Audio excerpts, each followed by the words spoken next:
Hello. Hi. Hello. So, a couple of weeks ago, in the Beetlejuice episode, we talked about collections and we sort of touched on how I own a lot of graphic novels. The majority of my graphic novels are actually the most sort of well-known Batman stories, like Death in the Family and Death of the Family, the No Man's Land arc, and Nightfall. So I just wanted to sort of talk a little bit about what is it that pulls us towards superheroes and dark superheroes, right? Because I know that you also own some graphic novels. Yeah. What is it about an anti-hero that is so compelling and makes us root for them? The thing that pulls me to superheroes, obviously, is the escapism and the fact that, we don't have those. But the dichotomy between... these are the most compelling superheroes for me, right? So on the Marvel side of things, for me, the most compelling is Spider-Man, right? Because Spider-Man is... in essence, he suffers quite a lot. The best Spider-Man stories are where Peter Parker and Spider-Man's lives sort of collide, right? Those two meeting points. And the more Spider-Man is sort of successful and the more time he spends in the suit, the more his personal life and professional work life suffer, right? It feels like Peter Parker can't catch a break. Right. And that is compelling to me because if bad things are happening to me, that's a paralytic, right? I don't want to keep going. I want to crawl into my bed and just, sleep. Whereas it's compelling to me and even in some ways inspiring to, and I know they're not real, but to see these characters sort of keep going. Now with Batman, it's sort of the quintessential traumatic struggle of night after night trying to do some good and not making any headway, but continuing because you've got ideals and you must, right? And he's extremely flawed, right? The flawed sort of qualities of the character will always bring me back. The way that, but because there's always those little flickers, right? You bought me the graphic novel of Bruce Wayne Murderer? Fugitive. You bought me Fugitive, but right. The one before that is Murderer, where, supposedly Bruce Wayne has killed Vesper Fairchild, a reporter, who he had a romantic relationship with. And there's this whole thing where, he's in prison and, he sort of sheds the Bruce Wayne persona and he says, Bruce Wayne has outlived his usefulness. I'm now Batman. There is no Bruce Wayne. And all of his, proteges are all like in the Batcave, and he and Dick Grayson come to blows and they start fighting in the Batcave and punching the hell out of each other because, I think that Dick Grayson's like really fed up with this, you're so shit. You're so shit and you treat us like shit and we're trying to help you. You won't even deny that you did this, right? And he's saying, I shouldn't have to deny that I did this. I didn't kill someone, especially with a gun. But he doesn't say that to them in that moment. Right. And then in the next, part of that story, which is Fugitive, where he comes clean to them that he didn't handle this in the best way and he shows himself to be very human. Those moments, that's where that meets me, right? Where I can see the flaw and he sees it and it comes together. So for me, the reason that the majority of graphic novels that I own are Batman stories is because I feel that he is the most relatable somehow. Even though he's not relatable at all in the sense of the villains that he fights and the trauma that he's gone through. And the fact that he's a millionaire. But those things don't matter because on that human level of, he's not infallible. He's not, he's not Superman. Yeah, he's not Superman. I find it very hard to connect with Superman because he's just virtuous and perfect and always, the true American hero. So I just wondered, what is it, about the anti-hero story? Well, I think that the more identifiable a character, the more you want to immerse yourself in them. Yeah. There's an element of wish fulfillment, which is the playboy side of Bruce Wayne. He's got endless amounts of money. He's got the cool car. That's he's the got fantasy, right? All of the girls. And the gadgets. Yeah, the girls and the gadgets and all that kind of stuff. Which is, by the way, the same reason that the people identify with James Bond as well, because James Bond is not identifiable in any way, shape, or form in that respect. But you have that sort of wish fulfillment fantasy side of things, and it's the reason why Daniel Craig's Bond is so successful, because he is fallible. And in the same way, Batman is.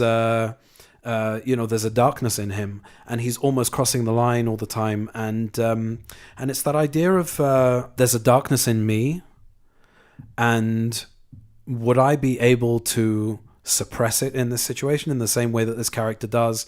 That there's and the same way of Spider-Man as well. Spider-Man is just a kid, and he leads a normal life, and the wish fulfillment side of things gets in the way of his normal life and throws a spanner in the works.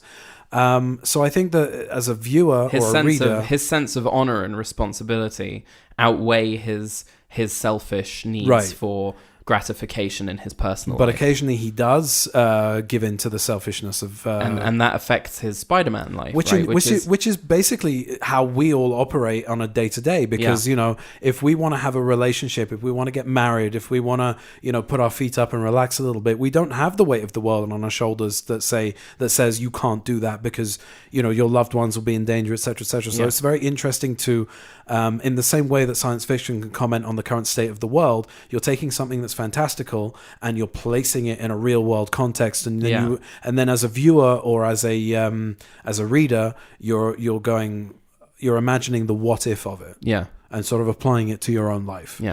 I'm constantly fascinated by the traumatic elements of Bruce Wayne's childhood. It permeates the air in all of the stories, and every time he loses an ally or every time he loses someone, it's yet another failure of his, right? And yet another another sort of loss on the tally. These people who I lost to violence for Batman, and that's extremely compelling for me to see him soldier on and continue and to continue to want to stop the villains from continuing this cycle of violence. But he is himself contributing to that cycle of fear and violence. So it's just very interesting to me, and just wondered if you agreed and had similar thoughts on it. Yeah. Very good. So sorry about that boring intro. Shall we? I mean, pre-bit. No. Pre-bit? I mean the cold open. Roll the intro.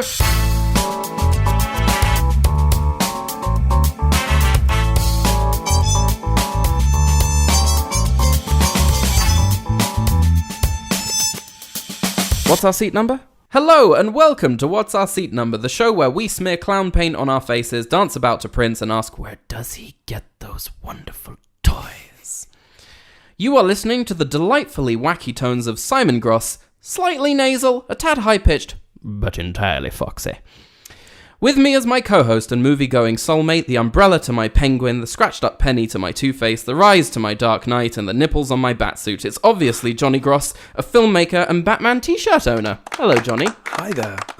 Very good. So after that wonderful intro, we're going to get to some nitty of the gritty, because we're not watching a movie today, but we're going to be talking about more Batman movies, Batman comics, Batman animated series, Batman toys, Batman video games, the whole thing, all Batman. It's all Batman. It's all Batman all the time. Batman. Only here on What's Our Seat Number. But before we do that, we're going to play the mystery envelope game. On the table in front of you is a mystery envelope, which I shall slide towards you. Does not sound like a packet of tissues because I forgot to put an envelope on the table this morning. And we're going to start the quiz, but first I'd like to engage you in prizes. You have the opportunity to win our patented What's Our Seat Number haunted children's books. With a wide range of books in multiple genres, you can not only read your children the very best of Curious George, you could also be chased out of your house and killed by a psychotic newspaper hat-wearing killer monkey brandishing an electric whisk with a view to dragging you into his storybook from hell. Oh, the places you'll go when Sam I Am drags you into his babbling conveyor belt of nonsense from where you shall be forced to rhyme until your eyebrows fall off. Get yours here only at What's Our Seat Number, the podcast. Oh, excellent. I'm so excited. Because all you need is more creepy things that your children can own that can scare you in the middle of the night. Right. So in today's quiz, it's going to be very short, and I believe that these answers are attainable. Okay? I believe. You believe. So let's start the quiz. Question 1. Who is credited with creating Batman? Bob Kane. Yes, indeed. And Ding, ding, ding, ding. Bill Finger. Bill Finger. Mm-hmm. Indeed. Ding, ding, ding, ding. 2. What is Man-Bat's alter ego's name? Oh, I know this. I know you do. I do know this. Langstrom. Yeah, first name? I'll give you the point anyway, but first name? Doctor Langstrom. Very, very, very sneaky. Oh, come I'm on. going to give you that one. Okay. You're going to get a ding, ding, ding. Kirk Langstrom. Damn it. 3. What was Bathound's name? Bathound. If you've ever seen Batman Beyond... I haven't. Never seen Batman Beyond. You've seen Batman Beyond Return of the Joker? Once, maybe. Shit. I never really connected with Batman Beyond. I don't know why. It's brilliant. Give it another chance. I'll It's give it Paul another chance. Dini. It's wonderful. Okay. But the name of Bathound is Ace. The dog Ace. Who was the Earth 2 daughter of Batman and Catwoman? Now, this is a little bit of an obscure one, I'll give you, but it's a character who was in the Birds of Prey TV show, which I know that you and I watched a couple of episodes together when it was on originally. Do you know it? No. I can guess. You can guess. Okay, so guess. So who was in Birds of Prey? Barbara Gordon. Barbara Gordon, yeah. I believe it was... Selena... No.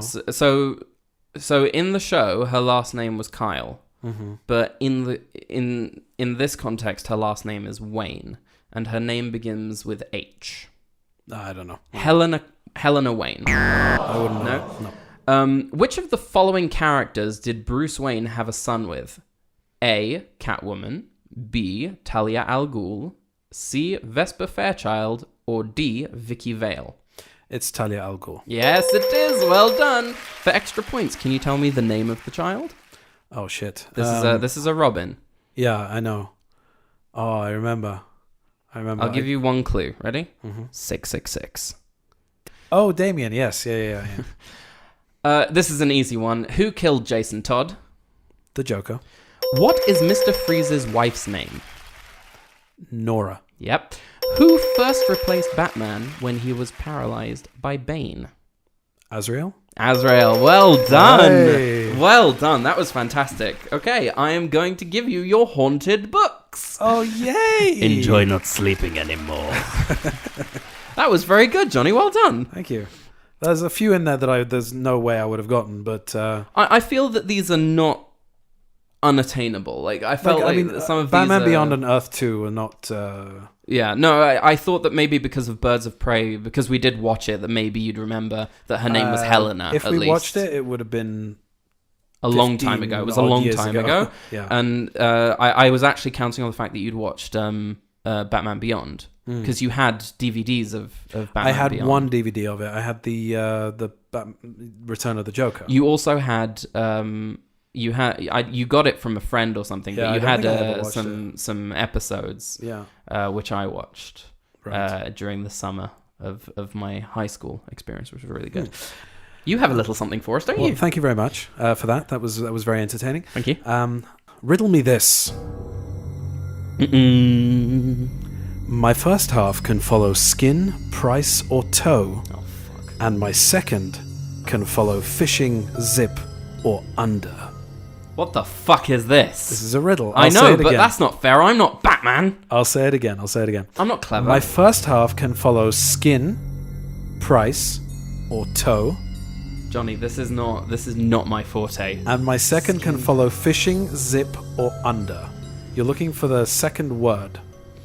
So let me help you out. No, just give me a minute. Do you want me to help you out? Okay. Skin, tag, Okay. price, tag, Price tag. or toe, tag. Okay. Now see if you can get the second half. I thought maybe it was toe tag, like in a morgue, but I thought that was maybe a little dark. No, that's what it is. Okay, so the other one is fishing line. What were the other Zip. words? Zip line and underline. Yeah.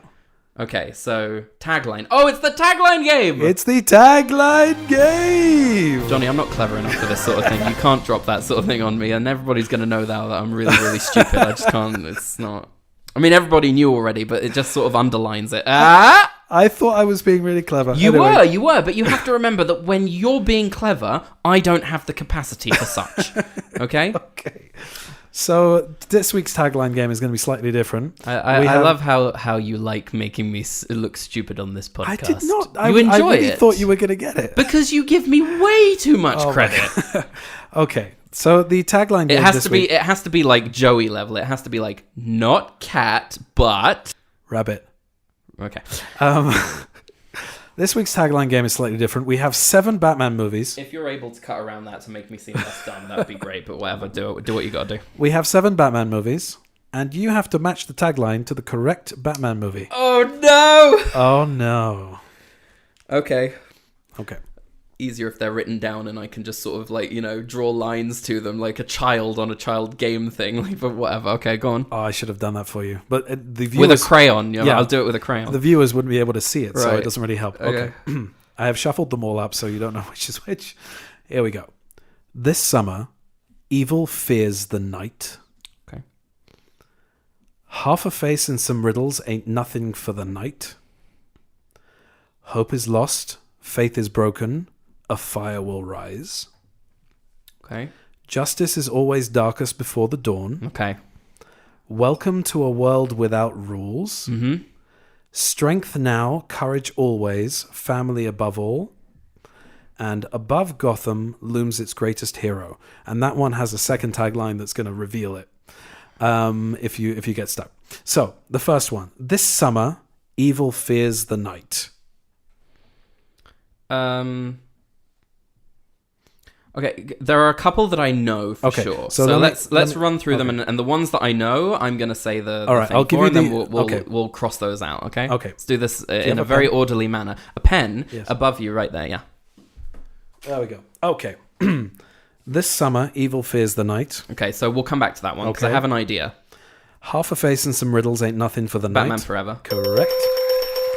Hope is lost, faith is broken, a fire will rise. I want to say The Dark Knight Rises. Correct. Okay. Justice is always darkest before the dawn. The Dark Knight. No. No! Oh, that is so fucking unfair. That is incorrect. Damn it! Justice is always darkest before the dawn. Okay, we'll come back to that one. That's probably an allusion. Like it's alluded to then by the Dark Knight. Like that's probably what it's referencing. But okay, go on. Keep Welcome going. to a world without rules. Welcome to a world without rules. Okay. Okay. Strength now, courage always, family above all. Do you want to say like Batman and Robin? Correct. Okay. Above Gotham looms its greatest hero. It's very generic, but if I give you the second tagline, you will know which film this is. Mm-hmm. Okay, so can we do the ones that I haven't done yet? So there was... This summer, Evil Fears the Night. Maybe Batman Begins? Correct. Okay. Very good. What else haven't I done? Okay. Justice is always... Darkest Before the Dawn. Okay. And what's left? There's another one, right? There's another two. Welcome to a World Without Rules. Welcome to a World Without Rules. Okay. And Above Gotham looms its greatest hero. So what we haven't done is Batman, Batman Returns, and The Dark Knight. Correct. Right. So Above Gotham. So maybe Welcome to a World Without Rules would be The Dark Knight. Correct. Okay. Very good. You're gonna break your one rule, right? Mm-hmm. And then we've just got to figure out which one of these is Batman and which one is Batman Returns. Yep. So maybe Justice is always darkest before the dawn. That one could be Batman Returns. Or no, sorry. That one would be Batman and the other one would be Batman Returns. Correct. Okay. No, that was my brain was like, no. They would use that one first. Oh, you got it. You got it all. Above Gotham looms its greatest hero as Batman Returns, and the alternative tagline was the Bat, the Cat, and the Penguin. Very good. You win a A haunted chestnut. That was the tagline game. Hey! Okay.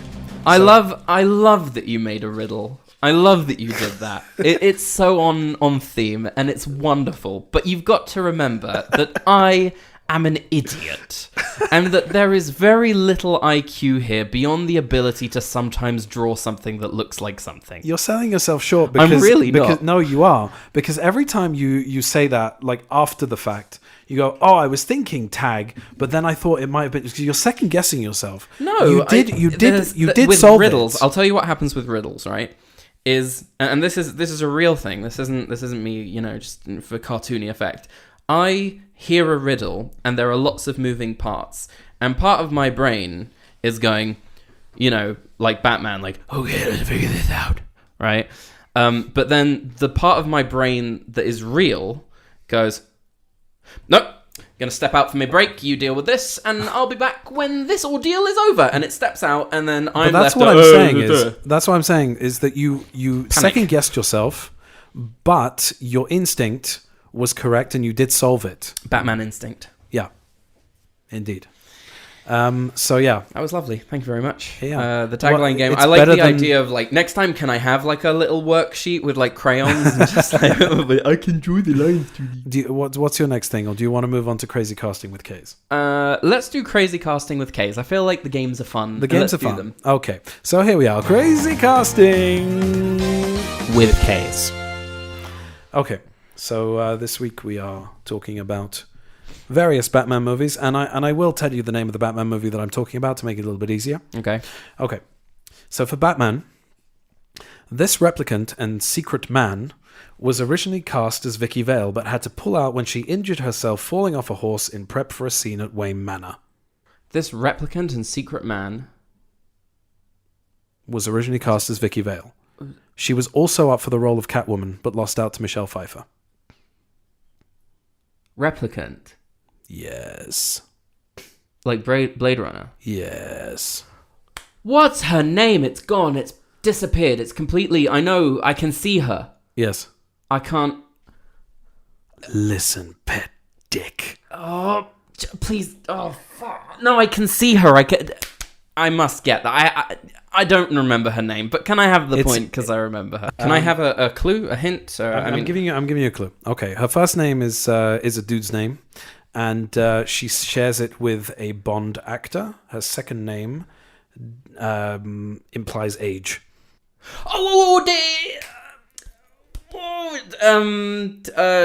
Sean. Yes. Young. Sean Young. There you go. Wow, it was in there. No, I know. It was in there. So like Linda Blair, right? Right. It was in there. You just had to coax it out. 2 weeks later, and you're still on Linda Blair. I'm sorry, Pot Kettle Black. Are you over No Time to Die yet? That was different, right? It was unforgivable. For you and another set of rules for everyone else. Oh man, it's like it's those things where it's there, and you just have to coax it out of its cage like a very bad-tempered badger, right? Just like come on. I got the badger out of its cage. Thank you. Sorry. Okay, so next one. So Sean Young almost played Vicky Vale and almost played Selena Kyle. I didn't know that. Yep. Apparently, if I'm remembering this off the top of my head. Apparently, she went into an audition for Catwoman because she missed out on Vicky Vale, and she jumped up on the desk and purred for the casting director. And apparently, they said this woman is nuts. Oh dear, what a shame. The thing that did it for me was you said it's a dude's name and it's a Bond. Yes, I was like, oh, it's Sean. I know it's Sean. I know that's her name, and I couldn't remember her last name. Sean. Yeah, okay. This lethal weapon was cast as Chase Meridian. She also likes art thieves and Shylocks, but don't cross her. Her son's a Norse god. Oh, I know this as well. Bollocks. One more time. This lethal weapon was cast as Chase Meridian. She also likes art thieves and Shylocks, but don't cross her. Her son's a Norse god. Again, the name's gone, but the face is like right there in front of me. Okay, the lead character in LOLO's name is... Renee, I know it. I swear I know it. Just give it to me. Okay, it's Renee Russo. Damn fucking dick, fucking tits, piss, wanking ass fuck. Okay, I knew that. You're gonna get the next one. This Sure, is we think, but you never know when it's gonna rat away into a little hole. Like, oh, nope. This actress auditioned for Selena Kyle in The Dark Knight Rises, but clearly the producers were disinclined to acquiesce to her request. Okay, Keira Knightley, but there was no way that I wasn't gonna get that one. Damn it, fucking Rene Russo. I knew that. Okay, for Batman and Robin. Yeah. He believes the truth is out there, but in the end, he wasn't cast as Batman in Batman and Robin, probably for the best. David Duchovny? Correct. You're joking. No. Amazing. Okay. I'm not. And that's all I have for crazy casting with K's. The Rene Russo. Damn, I'm so annoyed with myself. And I will see you again with Trivia Corner later on in the show. Okay. Okay, lovely. Thank you very much. So we have a lot of categories and groups of Batman that we'd like to talk about today. And rankings. And whatnot. I think that the best thing I said rankings with an R. Rankings. Why did I say wankings? No, but just in case. Just in case. Yeah. Very good, very but wise. Now we've actually said wankings, so there you go. Very wise. I don't know. You never know when it's going to just slip out. That's what she said. Oh dear! Yes. You remember that conversation I had with you in the kitchen a few weeks ago? I do, and it's not my fault. It's gone down to the gutter. It's down there now. Stop listening to this podcast. It's not worth your time. Just turn it off now. So, do you want to start with like early Batman, like 30s Batman, 40s Batman, or do you want to go straight to the 60s TV series? I want to go straight to the 60s TV series. So let's talk about the 60s TV series. 1 second. Diddly-diddly-doo. There we go. Can you actually put one of those in? I can. I'm not sure we might be sued, but we'll be fine. What are your memories of the 60s TV series and the movie? It's mostly the movie. I watched it. I watched it a decade ago with some friends.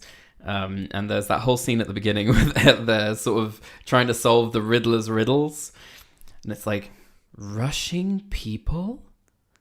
Russians, right? Just how they get it precisely, Robin. And then, I don't remember what the riddle is, but he says the answer is a ballpoint banana. Precisely, Robin, and then... Well, and obviously. Then he goes, and then he says, someone Russian is going to fall on a banana peel and break their neck. Exactly, Robin. And I was like watching it, and we were losing our shit. We were laughing so hard. It's just like the strange circles that went in. Just like it took it to a really weird place. So the series is very silly. It's very, very silly. Yeah. But Adam West is God. Miss Kitka. He was a really good Bruce Wayne, and I also thought that his one of my favorite things about the series is how they go down to the Batcave, that he opens up a bust and presses a button and a door opens, and then he goes down. They go down the thing, and obviously it's silly that they end up in their costumes by the time they get to the bottom of the pole. But I always found that to be really, really cool. And then they harken back to that in Batman Begins. At what point? Just the fact that there's a secret door right. in the study that they sort of press the piano that's carried keys. over also from Returns. How does he get down in Returns? There's a model of Wayne Manor in a fish tank, and he reaches in. He reaches in and presses a button. Yeah. I love those. It might be a little bit cartoony, but I love those. Even Batman Forever, where he just he sits down in his chair in Wayne Enterprises, and he goes chair, and then goes down this chute that leads him down to the Batcave somehow. It's just really cool. So I like, and I was disappointed that was missing in The Dark Knight and The Dark Knight Rises. Anyway. Yeah, but in Batman Begins, it's like a couple piano. Of keys on the piano. He presses a couple of off keys that you wouldn't play together or one after the other. Right. And there's like a glass, display case that then opens up, and they get to a little, shaft that's like an elevator that goes down into the Batcave. Right. I really like the bust in the 60s show. Right. In the 60s show, he's not like a vigilante. He's very much working for the commissioner. They have the red phone. They have the red phone, and they always call him whenever one of the Rogues Gallery turns up and whatever. I think the '60s TV show was like my first exposure to Batman. Yeah. I remember seeing it at the grandparents' house. Yeah, and the theme tune, obviously. Batman. So that would have been my first exposure, and I remember being with like a friend's mum collected us from school once, and you remember like used to walk down a few yards from the school, and you ended up at like a row of shops, and one of them was a newsagent. And we went into the newsagent, and the friend's mum said to me, "Pick something. You can have anything you want, a magazine, nice. A comic, whatever."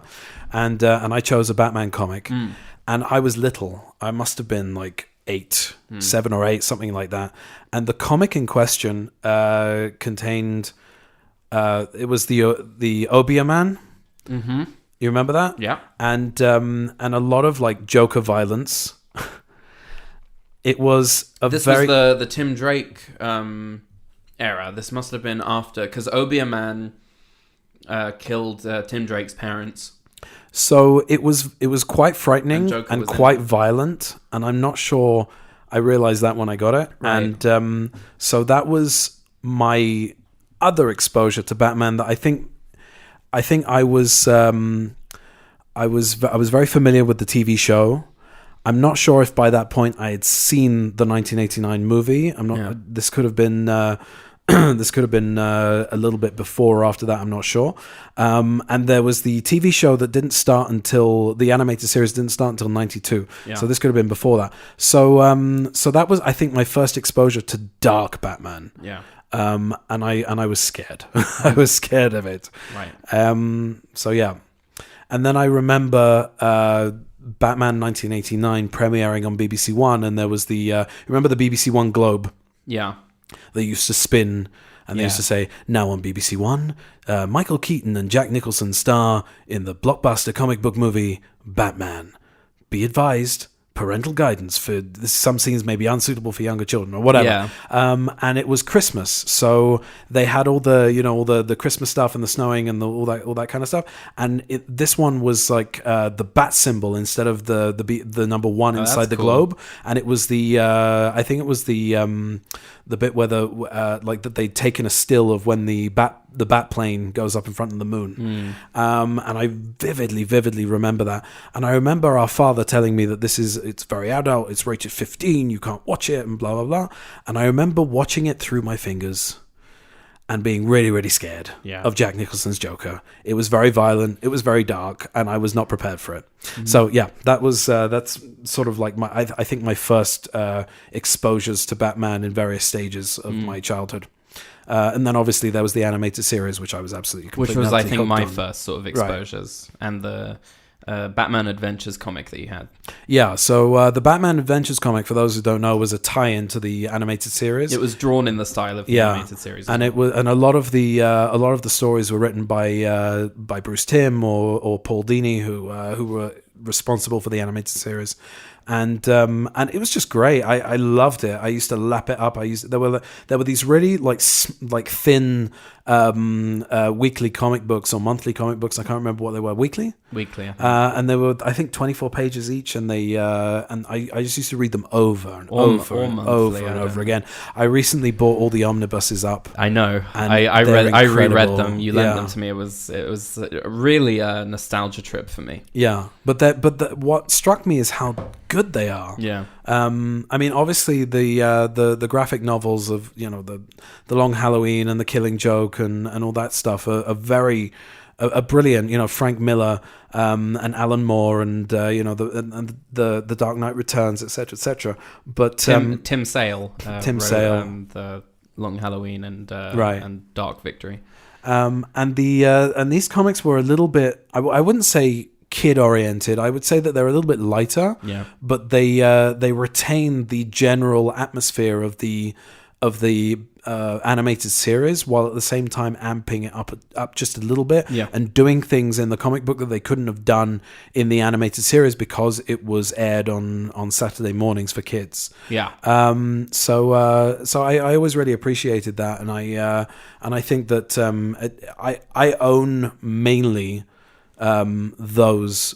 I own a few different Batman graphic novels and comics, but those are like the pride of my collection. I really love those. Yeah. You also own Identity Crisis, which is a very... It's not a Batman story per se, but it is very much a Batman story. Like, there are Batman central elements that is, I think, one of... I'm really annoyed I gave it back to you. Because for a while there, I had you convinced that it was mine, and then I just sort of went... It's yours. There's a dedication in the front that's to you from a friend. Right. I can't keep this anymore. So the thing is, I used to borrow yours. I'm an adult now. I can just buy my own copy, really. So I used to borrow your graphic novels, and you've got most of the ones that I would want, like the Long Halloween, the Killing Joke, and the Dark Knight Returns, and Nightfall, and all that stuff. I'm thinking about building my own collection, but I've read all of those because you had them. Yeah. And they're all brilliant in their own different ways. And a lot of the ones that I really enjoyed, I bought the animated movies, those versions, and they're also great. And they're very close. They're a lot of them very faithful to the graphic novels. It's just like there's a wealth of material out there that a lot of people may not know about. And a lot of different takes, a lot of different interpretations on the Batman character and on the world, and you could get lost in that. There's just so much out there that that I'm still unaware of a lot of it, and I think you're more of an authority on the comic side of Batman. I wouldn't say that I'm an authority, but I do have more than I am. I think I have read quite a lot of them. I've also borrowed a lot of them from friends and whatnot. So, when was the first time that you saw Tim Burton's Batman, 1989? You mean not over the banister? You mean properly seeing it? Or I mean, if you watched it in full over the banister, then that counts. I didn't watch it in full. For those of you who don't know, dear listeners, over the banister is a term. Yes, in our house in England, the parents had the TV facing the stairs, and we used to sneak and peer over the banister, which acted as a kind of a shield. And we used to watch whatever it was that the parents were watching. Now, I've spoken to our mother about this, and she has told me that they knew.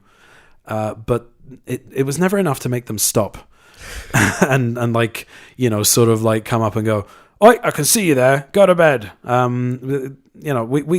saw a lot of movies for the first time over the banister, things that were not suitable for me.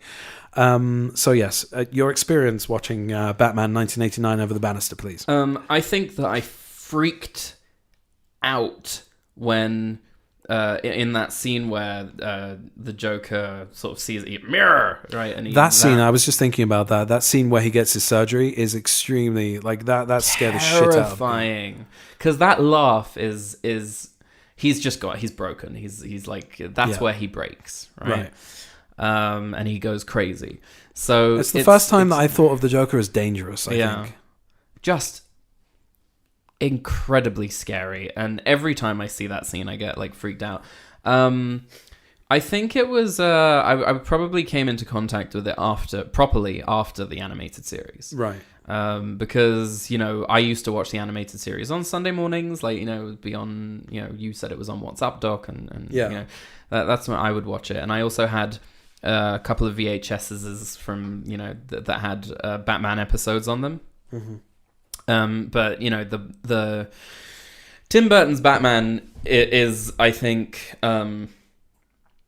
it was the first time that I saw Batman and thought this is an adult thing, right? And it's also the first time that a comic book movie outside of Superman, and even Superman is very sort of light and fluffy to an extent. But it's the first time that a comic book movie could be dark and taken seriously and viable at the box office.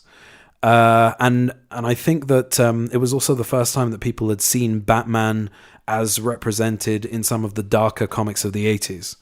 And I think that that did a lot for comic book movies in general in the 90s. Yeah. I think that after seeing Tim Burton's Batman and thinking to myself, this is dark, this is adult, this is, I started then seeing the darkness in the animated series, which was there the whole time, but I was watching it with the rest of the Sunday morning sort of cartoons that I was watching, Spider-Man and Ninja Turtles, whatever was Taz. On. Oh yeah, don't forget Taz. And so I started noticing the very dark undertones of some of the episodes, and I think when I got older as well, like I have every year or so rewatched the animated series. I bought the Blu-ray set, and it cost me £50, and it's best one of purchase you've the ever prides done. of my collection. Yeah. But obviously, that when you think about Tim Burton's Batman, and you think about the 1960s Batman, you think about the animated series, you start comparing villains, you start comparing Jokers. Yeah.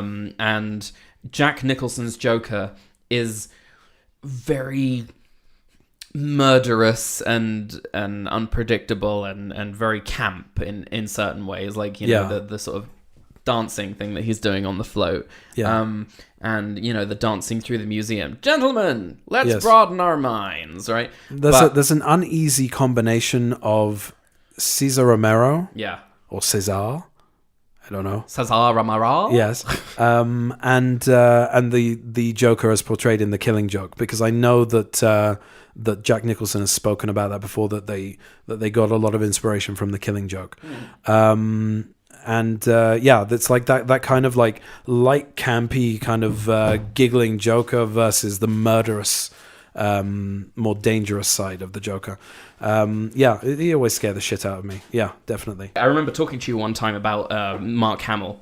Yeah. And saying to you, what do you think? And you said, I always found Mark Hamill's Joker funny.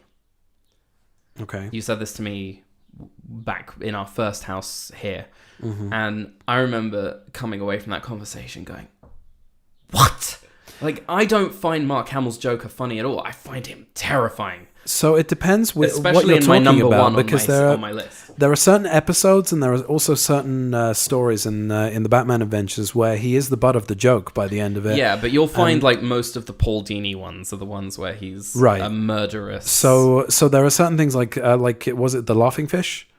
Yes. And Mask of the Phantasm, etc., where he's very sinister. But yeah, I mean, it's I think that for the main part of the animated series, they lightened him up quite a bit even in that first episode with Christmas with the Joker, which is people are like, oh, he's very sort of silly and whatnot. Mm-hmm. There's that moment that you and I keep on quoting where he goes, yeah.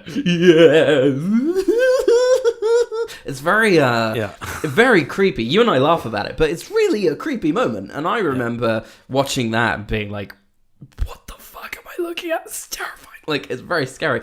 I love Mark Hamill's Joker, and I remember him being him announcing, or they announced that he was coming back for the video games for the Arkham series. Mm-hmm. And I was like, I don't think they'll be able to recapture the magic. And whenever and we'll talk about the video games in a bit, but whenever you're doing a thing in the game and you can hear him over the loudspeaker talking to his thugs, and he talks about how the ones who Batman defeats are going to be sort of dipped in acid or whatever it is. I don't remember, but I remember him doing this sort of like this sort of like and Mark Hamill describes how his laugh is a musical instrument, that it describes different moods. Like if he's being murderous, there's a kind of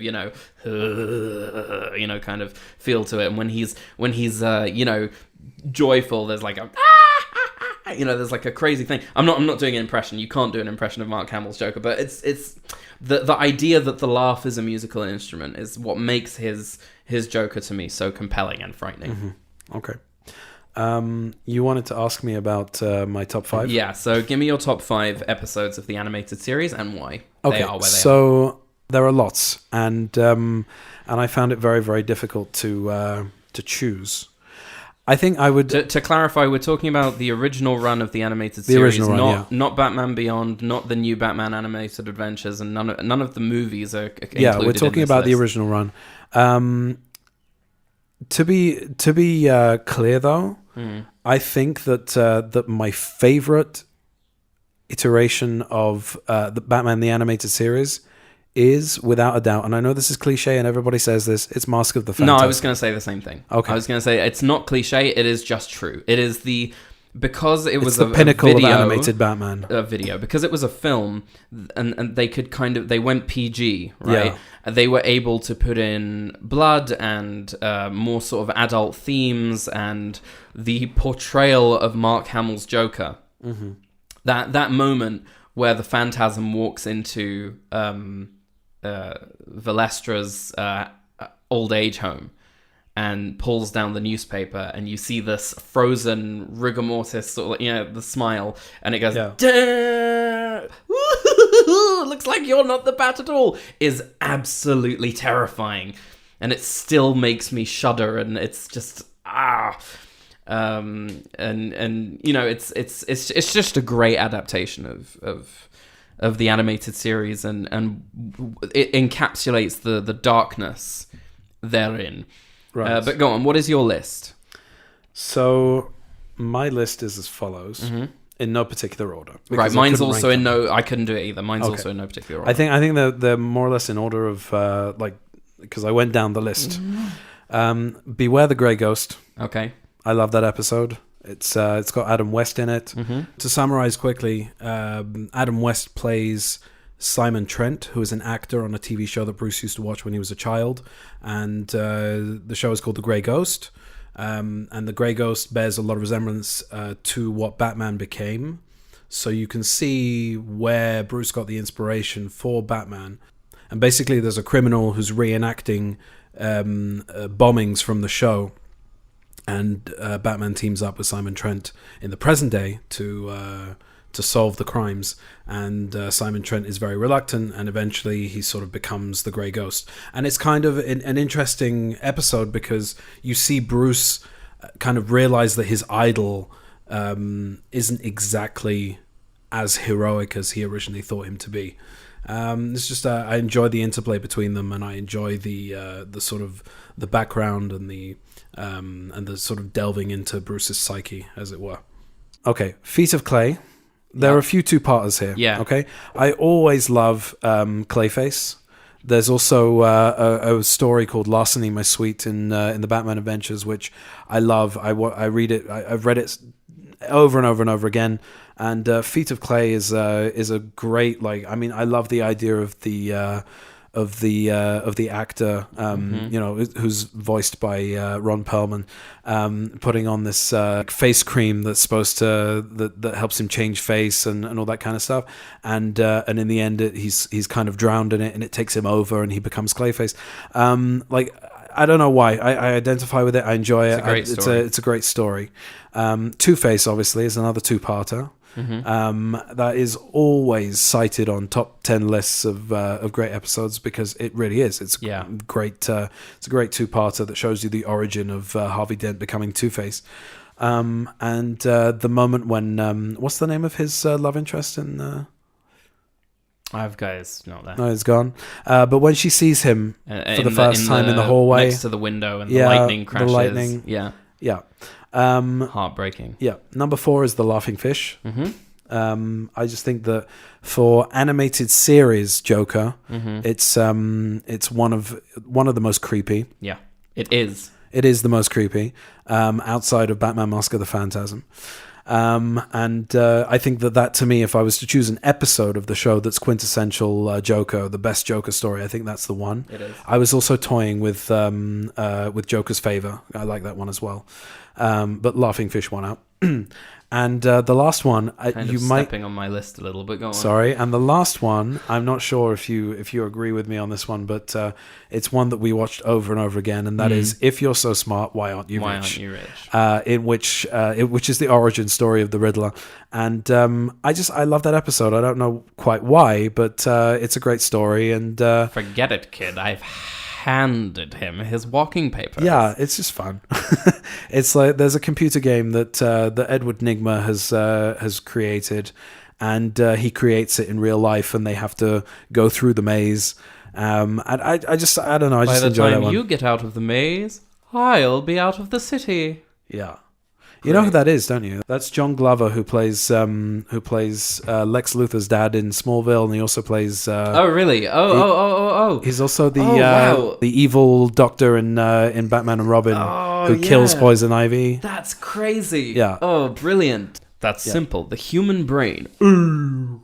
Anyway, so my list is also in no particular order except for the last one, or the last two. So.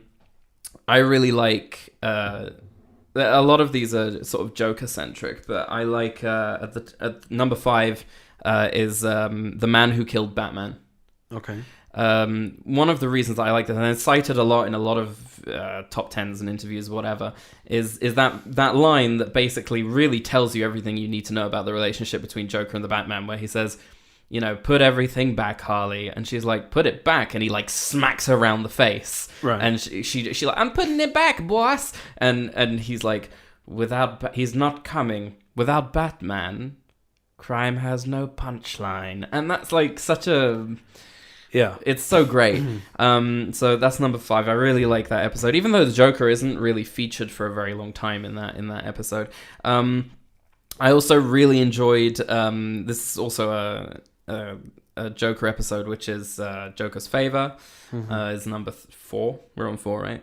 After that is Be a Clown. I find that one to be really creepy because Joker basically kidnaps the mayor's kid and tries to lure Batman to a creepy theme park with using him. And there's a moment there where, you know, the kid sort of escapes the Joker. And Joker is running his cane along a railing and is going, Jordy, and like trying to scare him and creep him out. That's like a really scary situation, like if you think about it. So I just thought that was really okay. Freaked me out. Number 3 is Heart of Ice, which is an episode. Oh yeah. That, I was debating that one as well.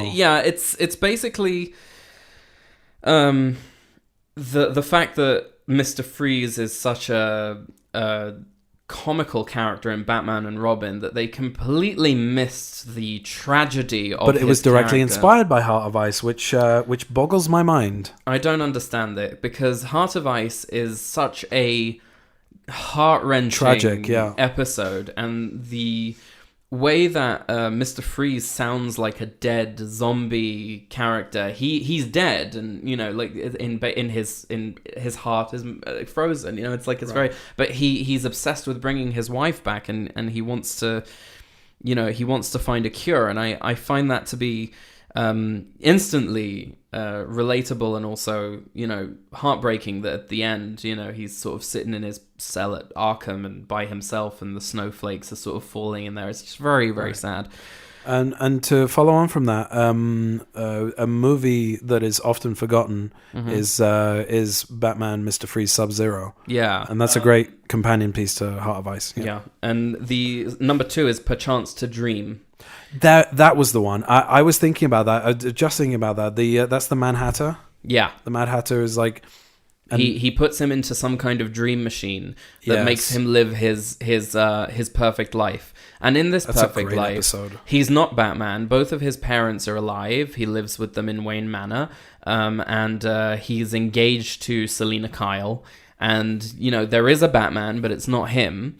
And it's there are very little trippy as well. Like when he reads the reading, newspaper, and it's all gibberish because you can't read in a dream. Right. And it's got all these elements of he wants to be there, but at the same time, he doesn't want to live a lie. And there's that moment where he comes out of the machine and he faces the Mad Hatter, and he looks like he's going to rip him in two. Right? And that is like...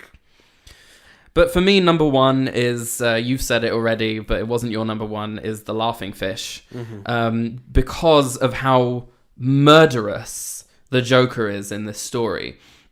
He's poisoning these people, but there's no real, there's a moment that I think really describes his random psychosis. Is, he says first of all, he's got some of the best laughs in that episode, that are all very, very sinister, and less of the sort of playful laugh that we hear in other episodes. But he does there's a thing where Mr. Francis, who's one of his targets, he says, Batman, I don't understand why this is happening to me. I've done nothing to this Joker. I'm just a pencil pusher. I can't change the law. I'm harmless. And he says, and in his sick mind, that's the joke, Francis. And that's really good. That's a good Kevin Conroy. Thank you. And I was like, oh God, this guy is so fucking nuts. He's scary, right? So, that is, I think, my favorite episode, and also my favorite Paul Dini story. And I watched that over and over and over again. That's my list. Right. Okay. Moving on from the animated series. Right. I'd like to talk to you a little bit about graphic novels, because we've touched on it a little bit, but you've said that you've borrowed my graphic novels. I was wondering if maybe you could give me your top 3 Batman stories. We've already said, by the way, that in Batman stories in general, Mask of the Phantasm is the best sort of animated series version. And that is, I think, if that were a graphic novel, that would probably be my favorite. Like stories, like I could include like Batman Adventures. You could include Batman Adventures, yeah, because it's in a graphic novel form, yeah. Okay. Just top 3. It doesn't have to be in any particular order. I really, really like The Long Halloween. Okay. I think it's a great one. The Killing Joke is good as well, but I wouldn't put that in my top. It's kind of like it's like a quintessential. You have to read it, but it's not the best. It's like a half story, really. It's not. It doesn't have the same sort of like traditional story structure as something like The Long Halloween, for example. I love that story, as I said before. The Larceny in My Suite. Yeah. With Clayface from the Batman Adventures. That's great. My third one is Under the Red Hood. Yeah, it's a good one as well. So my top 3 very quickly, and I'm not doing this in any order, but my favorite stories. Some of these are multiple graphic novels put together to make one story, but No Man's Land. All right. Okay. And Nightfall, which I know that Nightfall is it has some very weak parts, mainly the second installment. Which is very focused on Azrael, but that ends with such a massive moment where a Batman kills a person or allows them to die, which I thought was just very, very big. I'm not going to kill you, but I don't have to save you. Jesus. Yeah. I used to have eardrums. And the last one, you've thrown me off, I've just forgotten now, is Batman Murderer and Fugitive. That story is, I think... as I said, I think either in the last episode or earlier today in this episode, is a story that just it sheds more light on how Batman views his Bruce Wayne persona, and how once it outlives its usefulness, he's willing to admit that Batman is the real personality. So I believe that I bought you. You bought me Fugitive from Midtown Comics. Yeah, you did. In New York City. And I didn't realize that it was part 2 of a story. I believe I didn't know that either, apparently. And I understood it. I understood it to be just a thing where Batman's on the run. I went to a sort of street sale thing where everybody was selling lots of different things, and I was helping a friend sell collectible toys that he'd collected, which is also where I got my Shadow figure from. Indeed. Yeah. And I went to one of the stalls, and they had like lots of graphic novels, and I saw Bruce Wayne Murderer in there, and I was like, hey, that's like Bruce Wayne Fugitive, and I realized that was the So I bought it there, which cool. was really cool for me to just find it. Anyway, I digress. Can I have a lend of those? I don't think I've read them. You can borrow them, sure. They're really good. Really, really good. Moving on. Batman movies! Okay, Batman, 1989. We talked about this a little bit already on this episode, but I think that of that first run, it is the best. Okay. I think that the realization of Gotham... First run being Batman, Batman Returns, Batman Forever, and Batman and Robin. Okay. Exactly. The first two. As it were. Right. There were no more movies after Batman Returns. No. Joel Schumacher made a couple of campy movies about a different character, but yeah. Anyway, so I really, really like the first Batman. There is nothing like those opening notes on the Warner Brothers logo. No, that's the animated series. Oh, so what was the Batman one? It's a little slower. It's just like... Oh, sorry.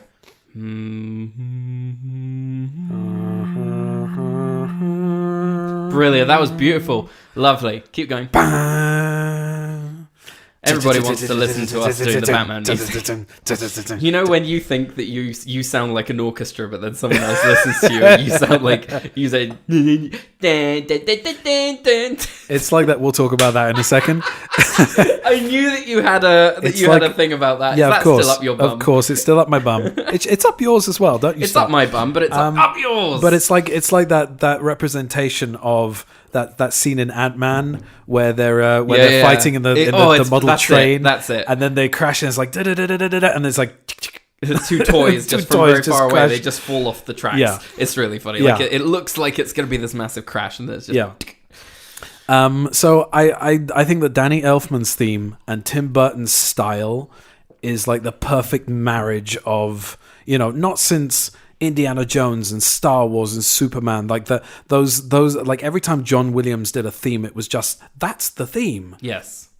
Danny Elfman apparently was doubted for quite a long time until they heard that opening track, and then it was like that's the Batman theme.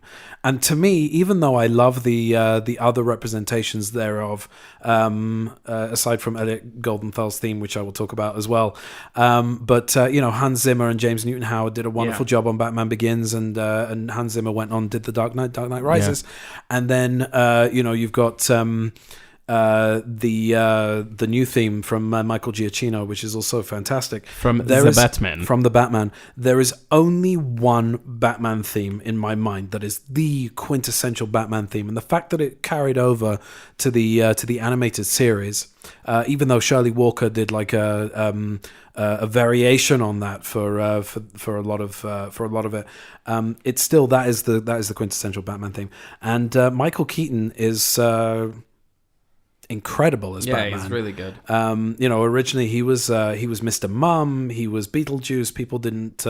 People were up in arms. There was a petition to get him removed. Do you know what? Everybody, can you just take your petitions and shove them up your ass? Yeah, seriously, I cannot stand I'm this. talking to you from 2022 to 1988. Shut the fuck up. No, not just that. I mean, when people get up in arms about somebody being cast in a movie, could you please shut the fuck up?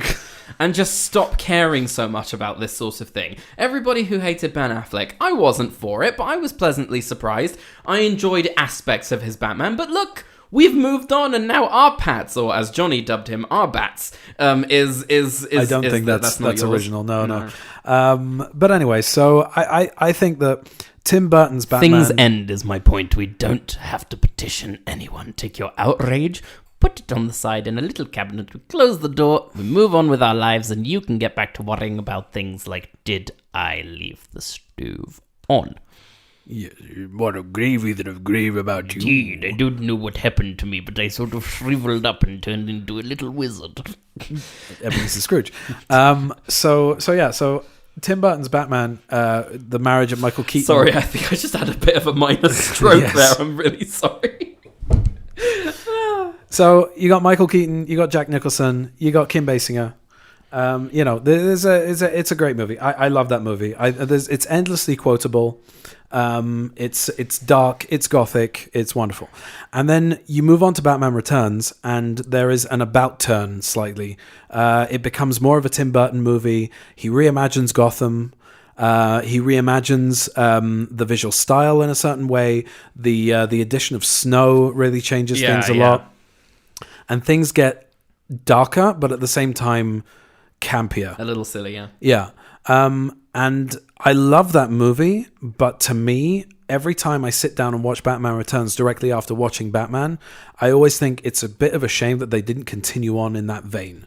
But again, full disclosure, I love Batman Returns. I love both of them. I agree with you that the tone is slightly muddled in the second one, but it's the best really scenes of Batman Returns to me are the interactions between Batman and Catwoman and Bruce Wayne and Selina Kyle. Yeah, those and the two of them have such chemistry. Yeah, it's really good. I love the scene in front of the fire. Yeah, I love the scene at the party under the mistletoe. I love the fact that she's so unhinged, and she pulls out the gun and everything, and I love the realization between the two of them that she's Catwoman, he's Batman. Does this mean we have to start fighting? I love all of that. I think it's just so great, and I wish there would have been a bit more of it and less of Danny DeVito's Penguin.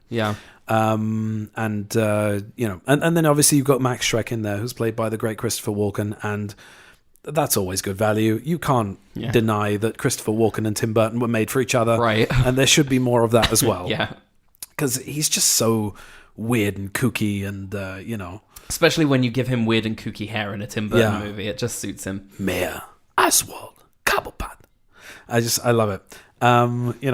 It's when everybody starts turning on the Penguin and he walks down the steps and he gives him like a little shrug. Yeah, love that. Yeah, so Christopher Walken. And then of course you've got Danny Elfman's theme from the original Batman turned up to 11 with all the choral voices and all that kind of stuff. It gets more gothic, more epic. It scared a lot of people, a lot of kids and whatever, kids and that whole and thing. that is the reason why we got Batman Forever. Yeah. Which to There's my a nice mind, segue into Batman Forever. Yeah, Batman Forever. Look, a lot of news articles and things like that have been coming out about Joel Schumacher reportedly wanting to realize his original vision, a la Zack Snyder, and create the Schumacher cut, which is apparently darker and etc. etc. etc. Now, the issue that I have with that is that Batman and Robin is a movie that is split in two.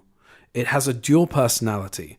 On the one hand, you've got these somewhat grounded scenes in Wayne Manor, and I said this to you the last time I watched it, because I feel like when I do a watch through of all of those movies, you got the first four, and then you got Begins, Dark Knight, and Dark Knight Rises.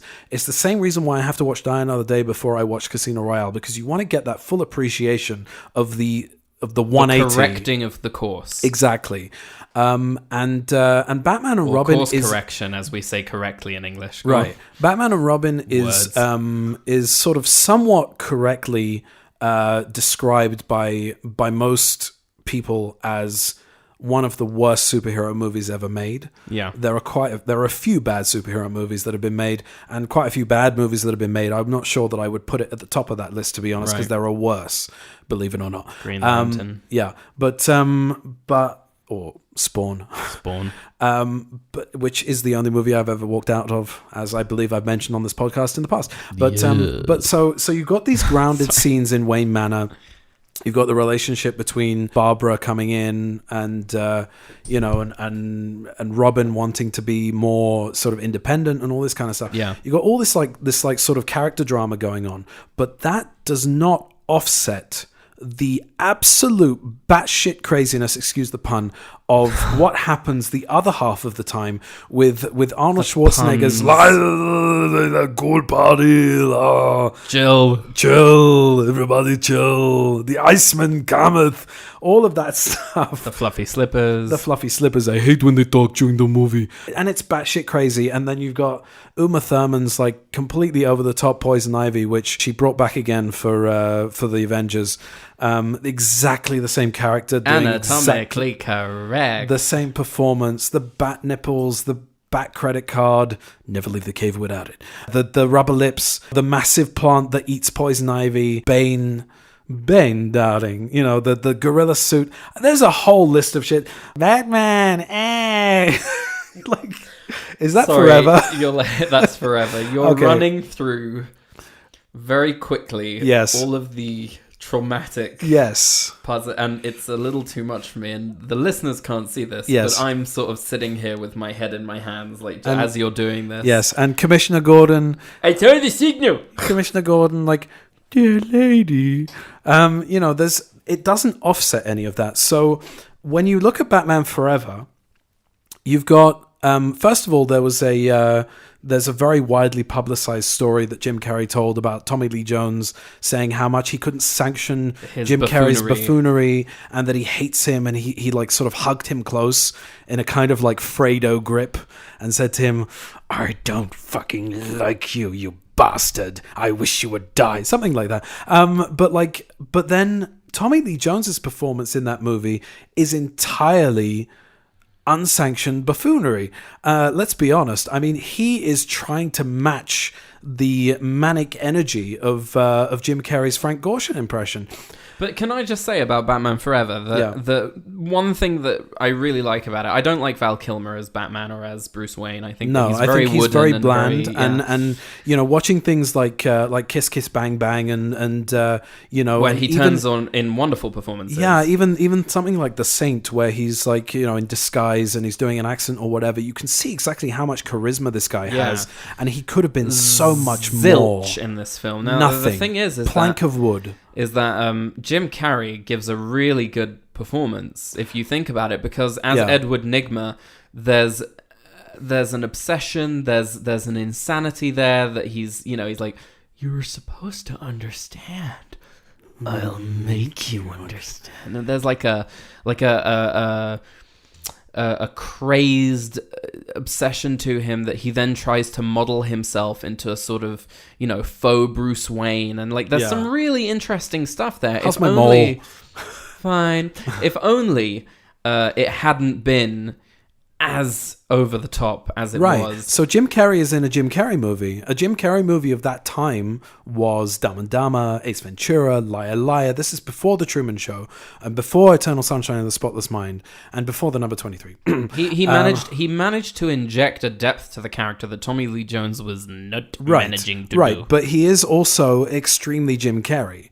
And while Joel Schumacher did try and inject a little bit of depth in there, there's that whole thing about the Red Book, you know, and the fact that Chase Meridian is a psychiatrist. But the problem is that she's a sexy psychiatrist. So she's all about the black rubber. You know, and like trying to seduce him by the signal and all that kind of stuff. How traumatic was that for Babs, do you think? What just happened? Sorry, Babs. So what I'm saying is that the Batman Forever is a little bit more of a grounded movie than Batman and Robin, but not by much. What you're talking about is when people say Batman and Robin is the worst movie ever made, but I love Batman Forever, you're talking about two very similar movies. They are from the same ilk. And no amount of depth or darkness injected into that half of the film that was supposed to concern Bruce Wayne and et cetera, is going to offset the batshit craziness of, you know, the neon lights and the Dutch angles and the, but you said you'd let me live. And, you know, oh no, it's boiling acid. You're a security guard. When did you become an expert on what that is, you know? You know, it's just...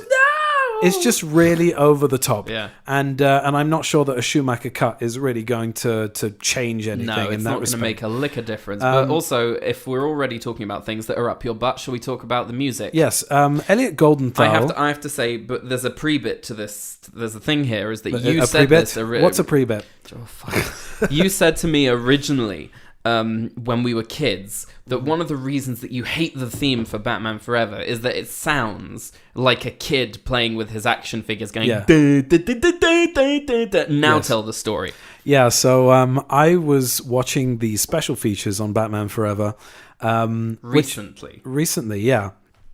But I have to disclose, by the way, that as much as it's campy and over the top and whatever, I do enjoy somewhat watching Batman Forever, even though it is a big mess. How much of that is nostalgia for you? I think a lot of it. Okay. Because I remember getting the sticker album, and I remember like getting the VHS and all that kind of stuff. Like there was a lot of hype around it.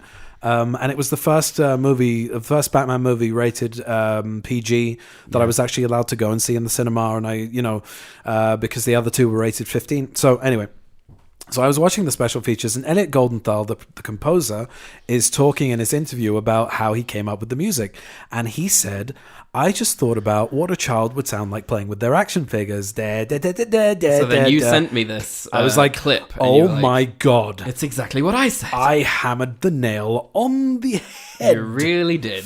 So there it is, yeah. I think that the Schumacher duology is a lot more alike than people think, and Batman and Robin it doesn't take very much to tip it over the edge, let's be honest. But again, Batman Begins wouldn't have come about if it hadn't been for the complete critical failure of Batman and Robin. And then, Christopher Nolan comes along and does something completely new. Yeah. And completely grounded in reality.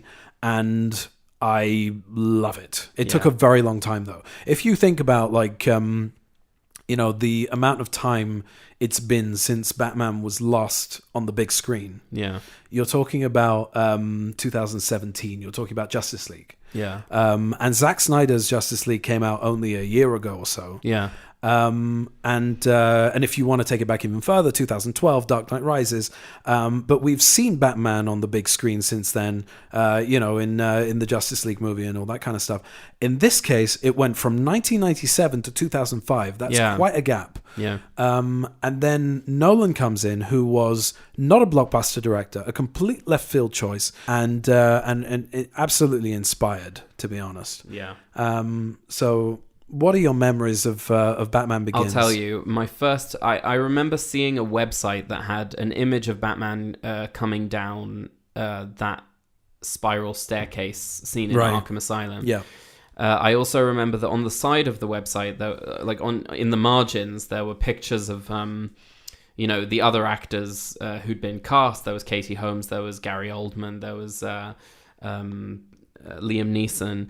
And I was like, wow, I know all these people. These are great. And then they showed that clip where, Rachel Dawes is being stalked by these two thugs. And, she tases Batman and sort of like he doesn't move. Right. And, they released that clip. Yeah. And he's like, you rattled his cage. And I was like, oh my God, listen to that Batman voice. I loved it. And I was like... This is 2005. I'm like, hungering for a Batman movie and for them to do it right. And I remember going to see this in the cinema. And it was, again, one of those experiences, which we talked about in the last episode, where it just took me straight to Gotham, right? Took me to a different place, and it made me just so happy. Yeah. It was like I came out of that movie. I was so happy. I was like, I want to watch it again.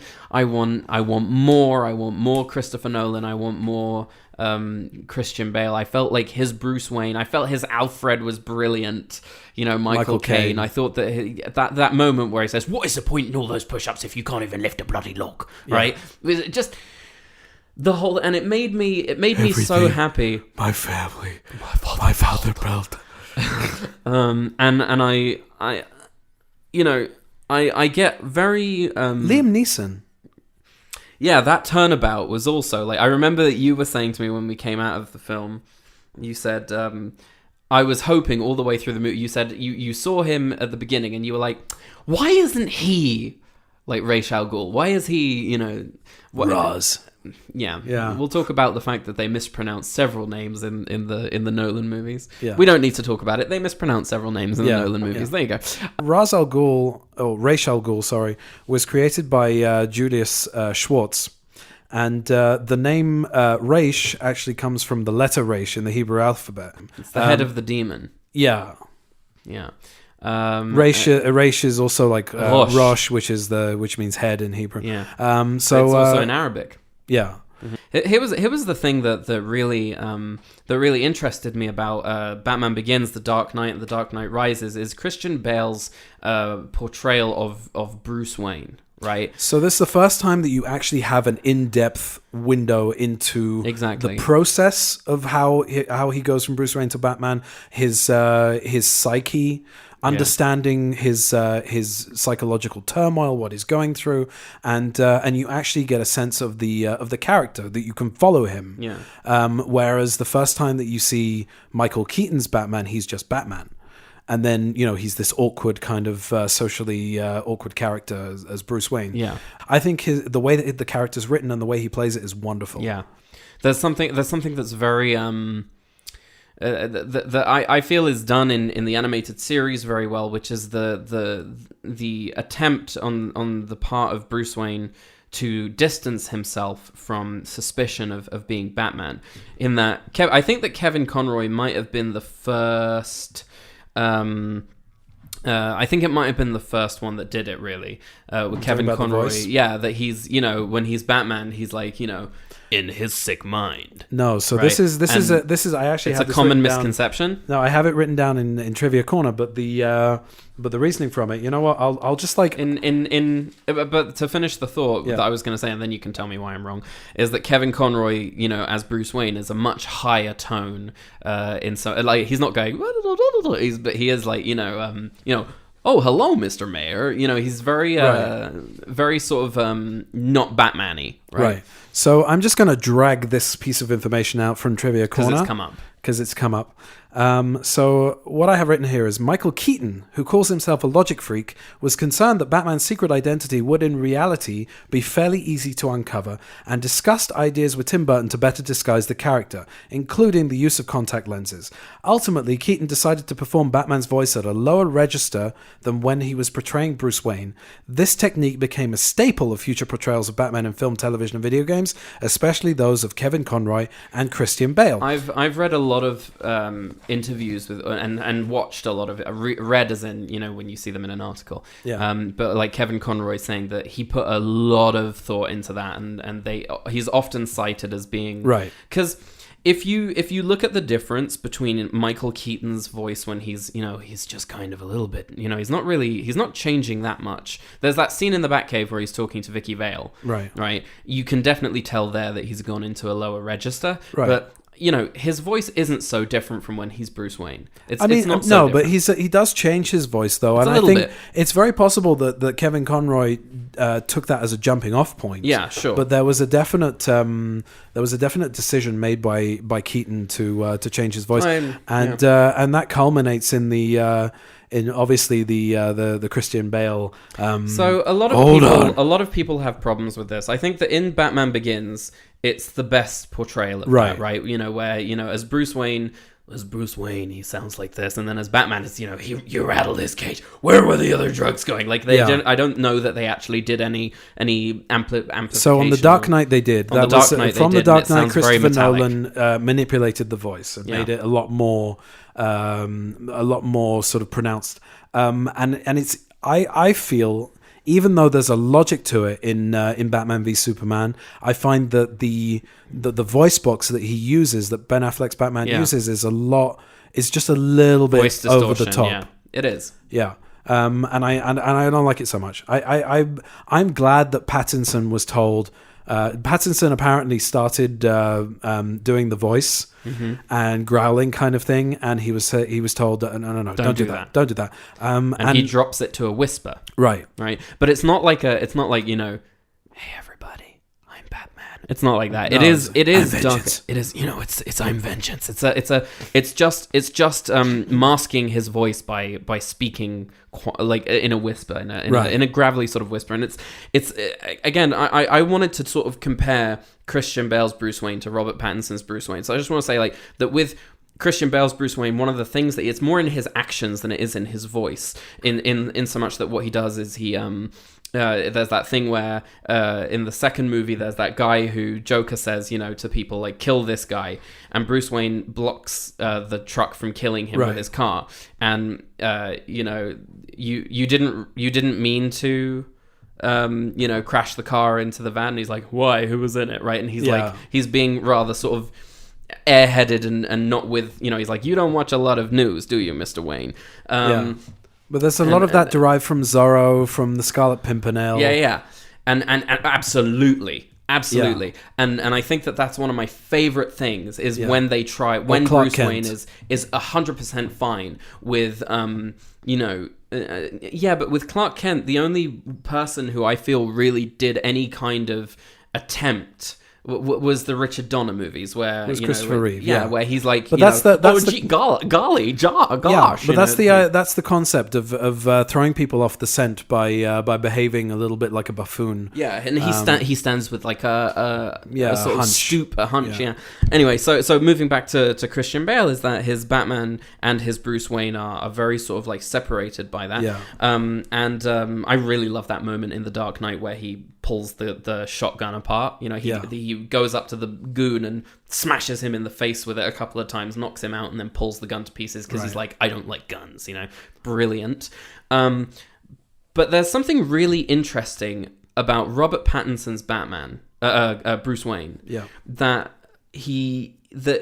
bothered me when I was watching it, but as I came away from the movie, started to appreciate more, is the traumatized, haunted man, right? He hasn't become the socialite yet. He hasn't become billionaire playboy Bruce Wayne. He's recluse Bruce Wayne, which maybe I would love in a second movie. I think I said this in the last podcast, is that I would love to see certain threads tugged at in sequels to the Batman. I feel that Bruce Wayne in the Dark Knight trilogy has his issues, but he's fairly well adjusted for what it feels like that to me. I mean, he's fairly reclusive at the beginning, and around about the time that Alfred says to him, you might try enjoying yourself a little bit, and then he goes swimming in the pool and says, I am more. I'm buying this hotel. So yeah, I think that there is a great Christian Bale. Thank you. There is a progression there. Yeah. But obviously, because you're talking about year 2, they're focused very on a very specific period of time. It's like 10 days or something. Yeah. Right? So yeah, it's he doesn't progress into billionaire playboy Bruce Wayne just yet. And I also think that the addition of the eye makeup kind of adds to, as well as being a functional part of his cowl, darkening his eyes, it also like gives him that emo look that that really sort of underlines that kind of darkness. Yeah. And there's just like someone wrote online that he looks constipated and it's part of the problem with him in the Twilight movies. And I'm like, no. I don't accept that. I think it's wrong, just because he's informed and traumatized by this horrific thing that happened to him as a child, and it's what drives him, but it's crippling, and you can see from the way that he kind of holds his head, down, and like he's a broken man, and I feel that hasn't been portrayed very much, and that's one of my favorite things about Robert Pattinson's Bruce Wayne. I did feel that Ben Affleck managed to inject a lot of anger into his Bruce Wayne, an outrage and a fire, right? But that's the only thing I like about his Bruce Wayne, and the fact that he's cut in that one. But Robert Pattinson's performance is a very interesting thing to watch. It's a character study. It's very I don't know. I think that the people who are saying that he's wooden and very sort of like constipated, it's just completely missed the point of what he's doing with his Bruce Wayne. Yeah. I really wanted to talk about that. Okay. So for me, the weak point of Begins is Katie Holmes. Yeah. She doesn't really make very much of an impression. And Maggie Gyllenhaal in The Dark Knight inherits that character from Katie Holmes, and also doesn't really make a huge amount of an impression. Somewhere out. That's what you always think was, or Somewhere Over the Rainbow. What's something she about like to that. say before Something she gets like blown that. up? I have no idea, but it sounds like she's about to break into song. Hey, Harvey, it's all right. It's all right. Somewhere. And now you have ruined for all of your listeners the same thing that you've ruined for me. That's what I'm here for. So I think that Batman Begins. Going to do Wordle while you talk. Batman Begins is an almost perfect movie. I love it very, very much, and every time it begins, I'm hooked. I'm hooked. I have to watch it. Yeah, I have to. I have to see it through. So coming into The Dark Knight, with the that whole prologue with the Joker and the each henchman killing off the last henchman and the bank heist, everything. I love it. I think it's absolutely brilliant, and I think it's a fantastic reveal. Unfortunate though is the setting. As I said in the last episode, the setting of that scene, had it been set in a darker, less obviously you need to see Gotham in daylight, but it just looks like any other city, like New York. But the thing is, to me that doesn't really bother me as much. It really bothers me. Gotham City is a very important thing to me that a Batman movie gets right. But what I'm saying is that the each opening draws you in. Yeah. And you just have to watch. I'm a big fan of The Dark Knight. Yeah, I love it too. It's not. It's a great movie. And I think that it was. I mean, there's not a lot to say about The Dark Knight that hasn't already been said. Yeah. I like the fact that that the costume kind of evolves a little bit, and you know he can turn his head. Yeah. I like the fact that it's the first Batman movie ever to show Batman operating outside of Gotham. Yeah. And there are just a lot of great little nuggets in there that I really, really enjoy. The interrogation scene, all of the interrogation scenes, are brilliant. And Heath Ledger obviously is legendary as the Joker. But it's very unfortunate that that his death meant that there was no payoff for that character. Yeah. And then going into Rises, I want to talk a little bit about Rises because it's a much debated entry.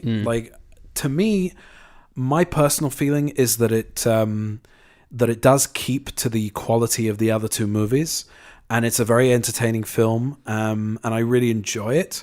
But a lot of people have issues with it, that there's a massive plot hole in there, and that the ending is overly ambiguous.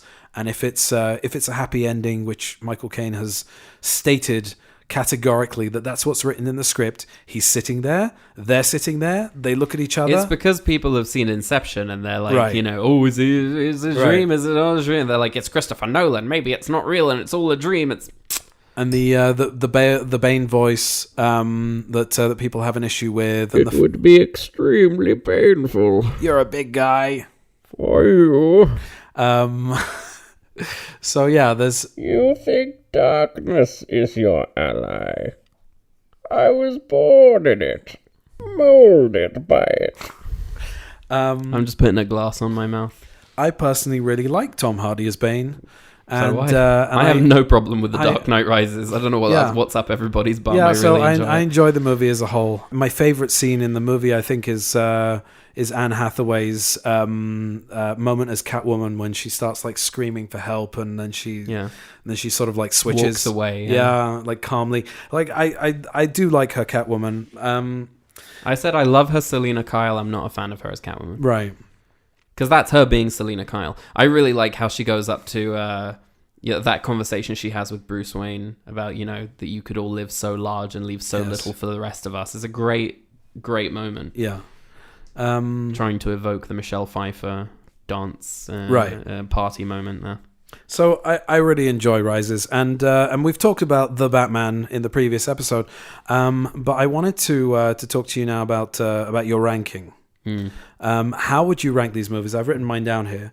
But how would you rank these movies in terms of not necessarily the best movie, but in terms of preference? Preference. Yeah. The Batman's still very, very fresh for me, so I'd need a second viewing to really make this a thing. But I guess from worst to best, Batman and Robin, Batman Forever, Right. Batman Returns, Batman, and then I would say then so Batman Returns, and then The Dark Knight Rises, Batman.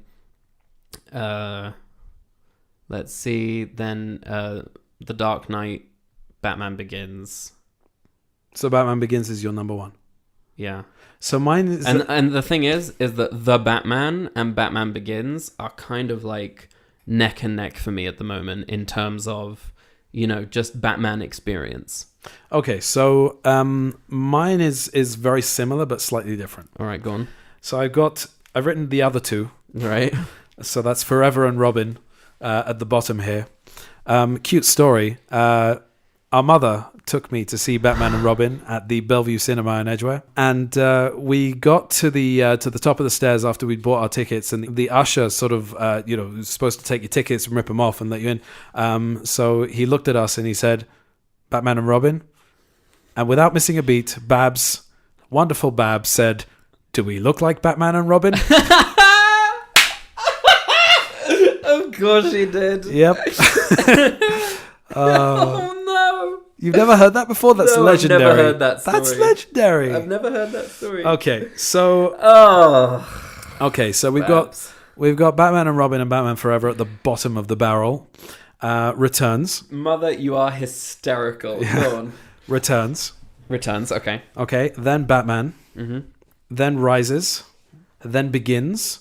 And then I've got The Dark Knight and the Batman at number one, right. Neck and neck. Again, I will keep going back to Batman Begins over The Dark Knight, not because I don't enjoy Heath Ledger's performance, but because just tonally the movie shifts from how I like my Batman served. So I want to just ask you about your favorite elements of certain things. I've written a list here. Best bat symbol. Best bat symbol on the chest. Or just in general, or the logo of the movie, just in general.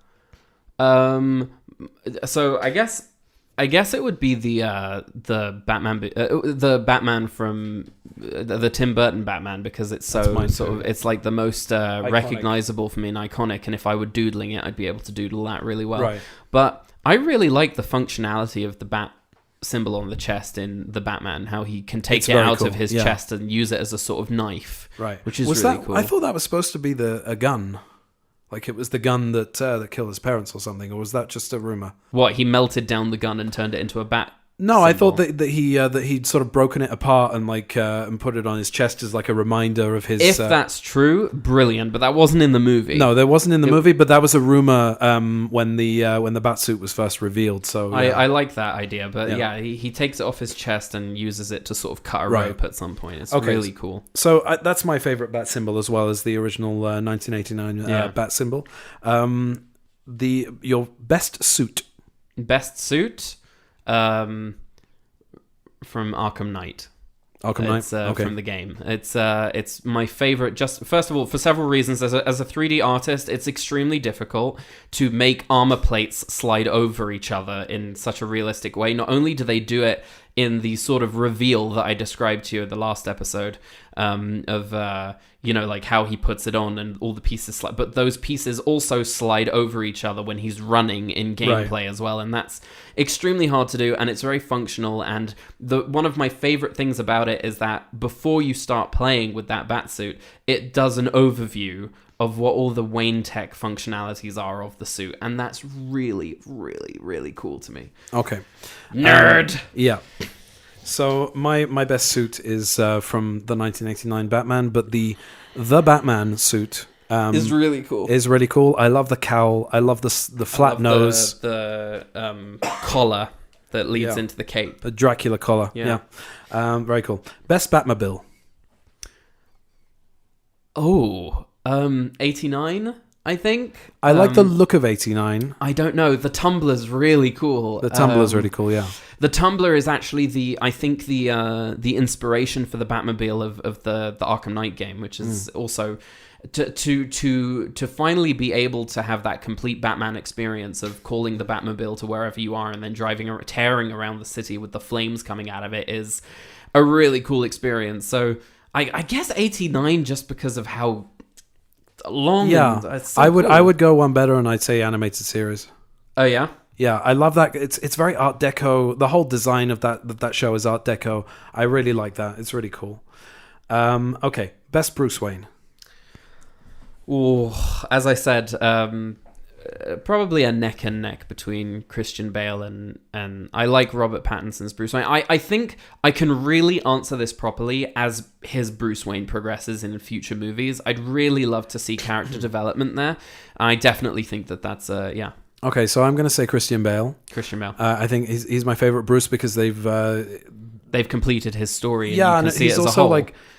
like they delved into his character in depth. Best Batman. Shit. I guess Robert Pattinson. I'm going to say Pattinson as well. Yeah, I think know he is the that's purest. Yeah. The most detective-y of them. Yeah. He is the detective. He's got forensic knowledge. He's also extremely physical. There's a way that the way that he punches guys and the way that he uses his environment and the weapons against them, and also how there's a scene at the end where he crashes through a glass ceiling.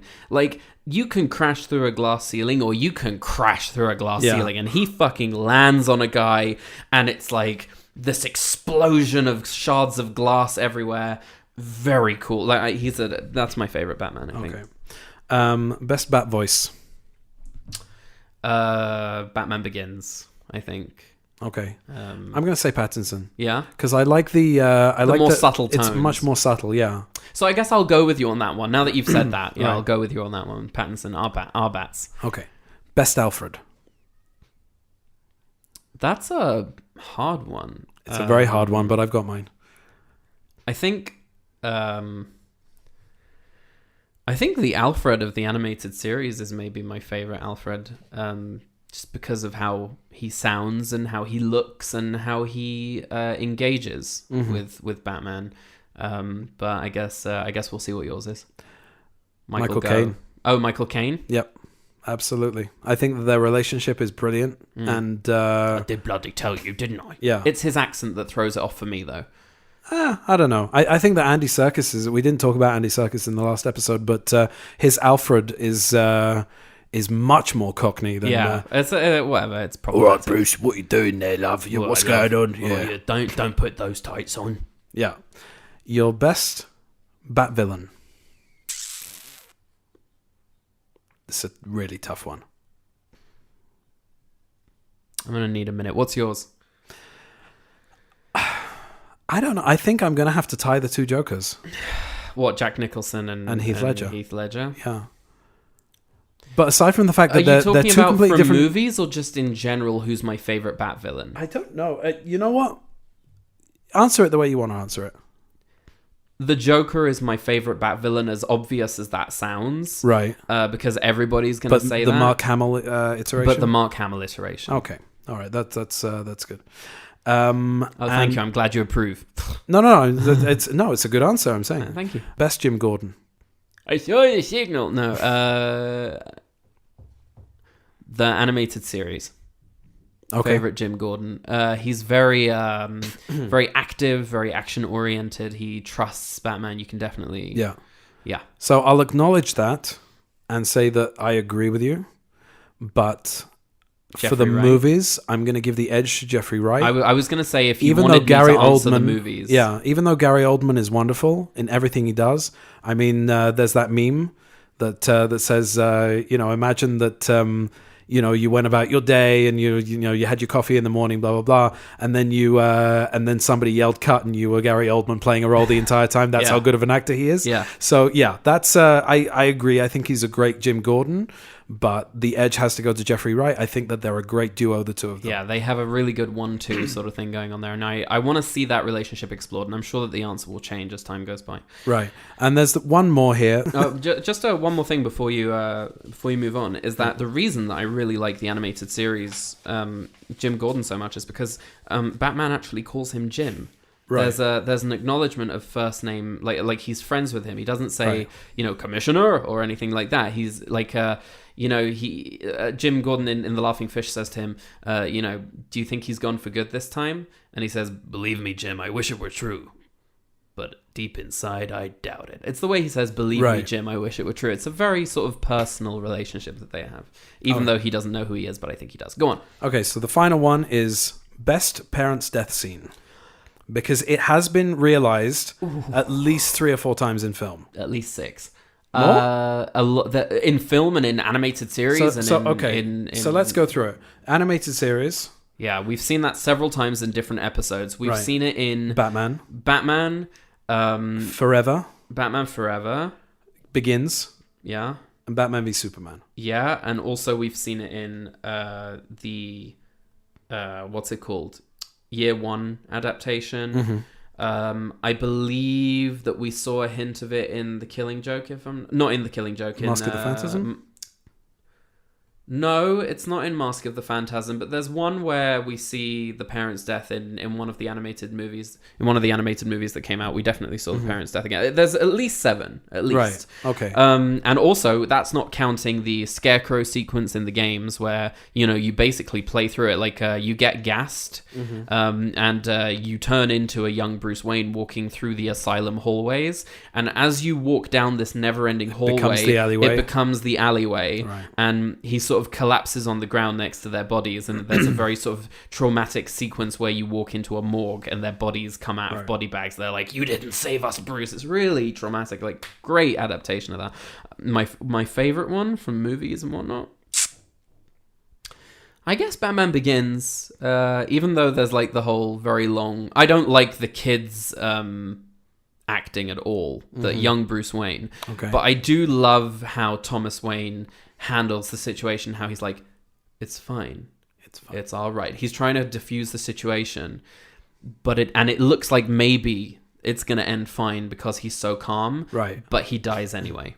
So I'm conflicted on this one because I really love the sequence in Batman in 1989. Yeah. Because it's so operatic. Yeah. And it's slow-mo and it's very comic booky and very dark. But I don't like the fact that that Jack Napier is the one that kills him. It always bugged me. I mean, I've accepted it because I grew up on that. It wasn't really an issue for me when I was growing up or whatever. But it kind of I guess it kind of makes the stakes more personal, etc., and it can exist in its own bubble. But that would be the only thing that sort of ruins it for me. The thing with Begins is that it's the polar opposite of that sequence in that it's much more realistic. Yeah. And it doesn't have that sort of slow-mo operatic. And Zack Snyder's version of it is too operatic. Way overdone. Everything's slow-mo in Zack Snyder's movies. I like the justification of why they're in the alleyway in Batman Begins. I think it's really well done. Bruce got scared, and the theme of fear of bats kind of permeating through the entire movie. I wished that at some point somebody would have done a version of that sequence where they're actually coming out of the Mark of Zorro. Yeah. But anyway, it's I it's think between they are those two. in the Zack Snyder one. I'm not sure. I'm not sure. But anyway, it's between those two anyway. Anyway, so those are the rankings. Yeah. Si, do you want to talk a little bit about video games? Yeah, so I'm not going to wax too lyrical about this. I'm not going to go on for a very long time about it, but there are several elements about Batman that have to, and I feel about superheroes when they're adapted into video games, that you have to understand, just like in movies where there are core elements, or if you hit those on the head, you've got yourself a hit. And when you look at the history of Batman video games, and you had Batman Returns on the Sega Master System too, yeah. Yeah. What do you want to say? Do you want to say anything about that? Do you remember that at all? Oh, it was a side-scroll game. It was very primitive. If you think about, I don't know if anybody's out there who used to play on Sega Master System, but there were games like Alex Kidd, and The Jungle Book and Prince of Persia. Sonic. They were all very side scroll. Sonic, and Batman Returns wasn't particularly inspired. Yeah, so for the majority of that whole period, up until 3D games started becoming more commonplace, most of the Batman games were all side-scrolling beat-em-up affairs. There was an animated series adaptation or game that was set in the animated series universe, which I think was on the Super I'm not sure, Super NES, or it was on something. On the SNES. Or the Sega something. I'm not sure, but there was it looked exactly like the animated series, and it was really, really cool. Mega Drive. That was also, I don't think it may have been the Mega Drive, but it looked really cool, and it was it was also a side-scrolling beat 'em up, whatever. But then they released Batman Vengeance, which was, I think, the first one that sort of allowed you to be in first person and use Batman's gadgets from a first person point of view in certain sections. And it was only in Batman Begins, right? The video game, they introduced the fact, I think it was made by the same guys who made the Burnout series, which is a racing car game. And so they did the Batmobile sequences. They had a fear mechanic where, if you scared the enemies more, then you could, take them down easier or whatever. That's really cool.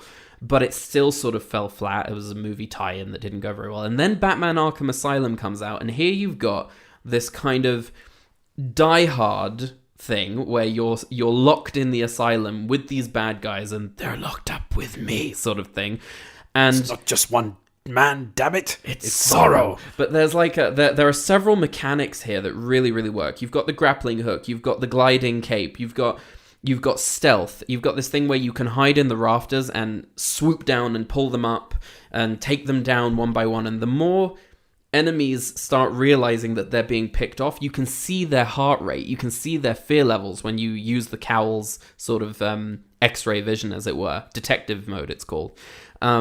And so it really put a very strong emphasis on not only Paul Dini's story, Mark Hamill and Kevin Conroy returning to voice the characters, but it really put together this wonderful amalgamation of the things that make Batman. The combat system is you feeling like this martial arts master, being able to engage like 10 guys at once. Then there was Batman Arkham City and Arkham Knight. They both iterated on that, culminating in Batman Arkham Knight, which had, this awesome Batmobile sort of thing.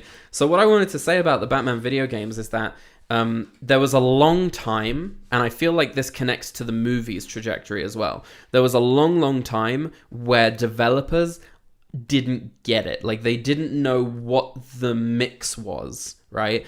And now I feel in recent years the same thing is true about, Spider-Man, and maybe one day we'll get a decent Superman game. Oh dear Lord. Well, I mean, there are ways to do it, I think. There are ways to do it, but what's been is pretty awful. Yeah. I mean, listen, Superman Returns had the potential to be amazing just from the massive city and how the city's health was Superman's health bar is a great idea.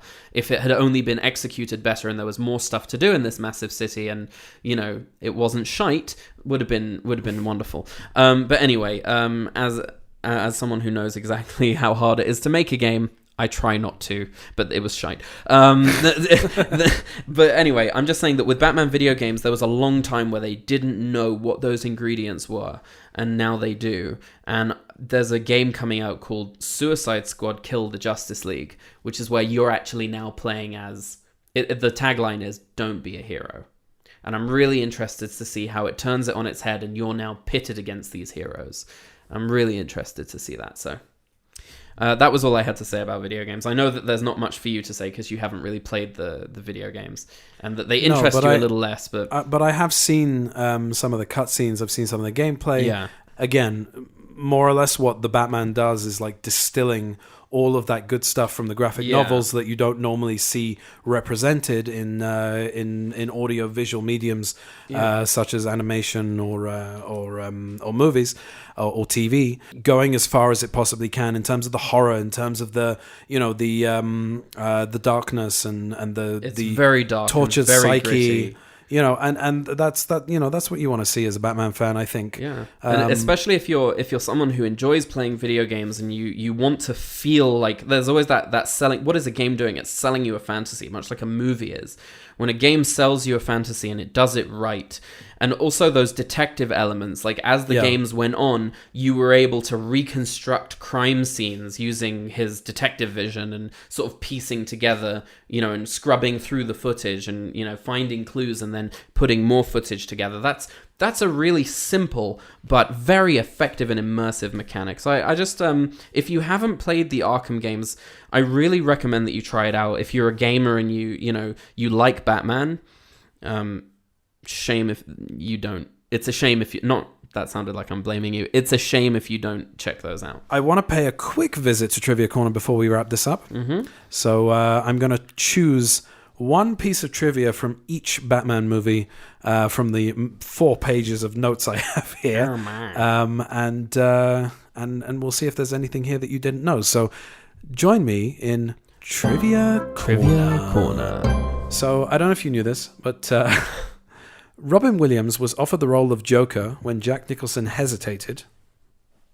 He had even accepted the role when producers approached Nicholson again and told him Williams would take the part if he did not. Which is a bit of a shitty move. That's a bit of a dick move. Nicholson took the role and Williams was released. Williams resented being used as bait and not only refused to play Riddler in Batman Forever, but also refused to be involved in any Warner Brothers productions until the studio apologized. Yeah, I heard that. Shortly after completing the film, Tim Burton said, "I like parts of it, but the whole movie is mainly boring to me.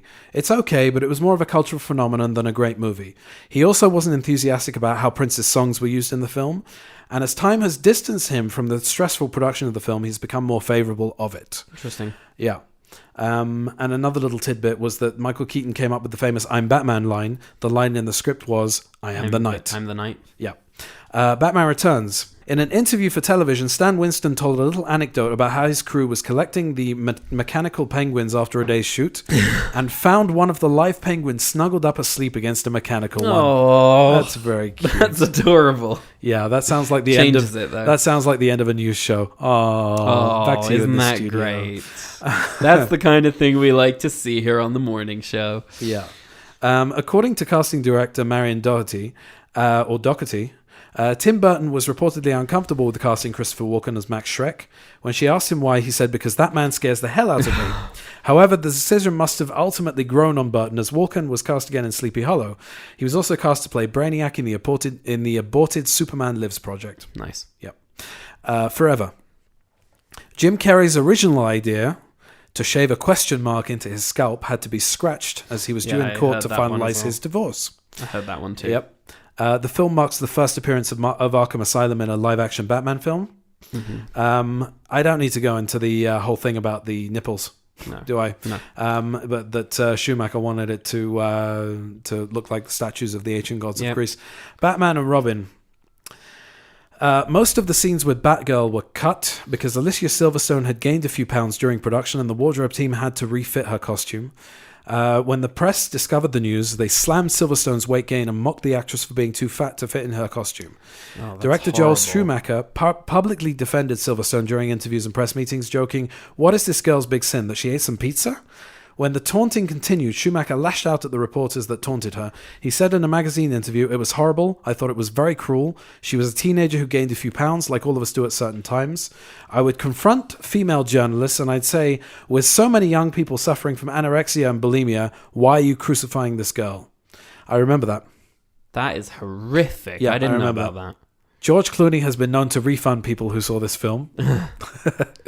Mr. Freeze says 27 ice puns throughout the movie. Oh dear.